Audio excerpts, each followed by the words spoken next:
I was in Atlanta over 30 years, and I wore three hats in Atlanta. I was a painter, I was an art therapist, and I also taught figurative painting.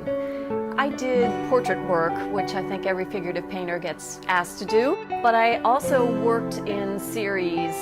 I did a series early on of dancers, and then later I did a series called The Deranged Housewife. Because I lived so long in Atlanta and I had a real sense of place there, I was really interested in moving out here to see how all the changes I was making with my life would filter down into my artwork, because I really didn't have any idea what the most profound thing that changed my artwork would be. I officially opened the studio in May of 2010, and 5 days later, when I was doing a master swimming workout, I had a brain aneurysm right in the middle of the pool. But I was a very, very fortunate person, because probably 30% of people who have brain aneurysms die immediately from it. It was difficult to grasp how close I had come to not being here.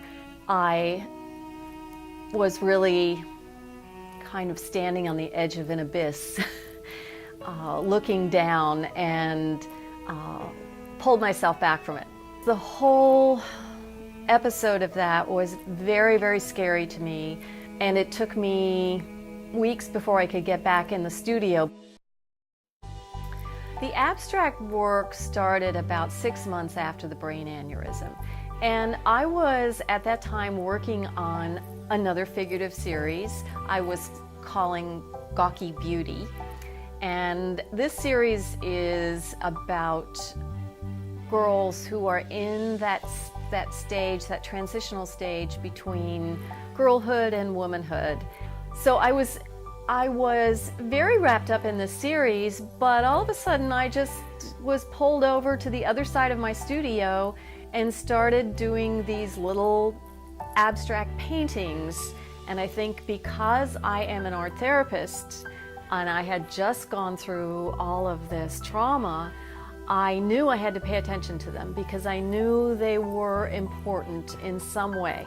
And when I started working with the small abstracts, I was struck by how very different they were. The figurative work, I am working with the model, I'm working what I see in front of me, I'm putting a lot of my own ideas into the painting, but I'm also getting so much from the person, I'm getting so much feedback from them. However, when I go to the abstract side of my studio, or my brain, or whatever you want to call it, it is a completely different universe over there. The creative process is totally different. The way I come at these paintings is almost like a little bit of an attack.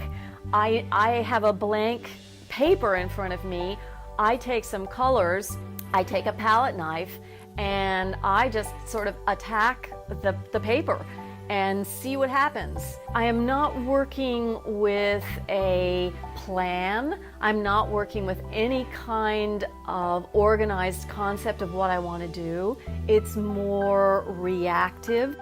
I have worked so large in the past, up to 7 by 12 feet, and these pieces are 5 inches by 5 inches, or 9 by 12.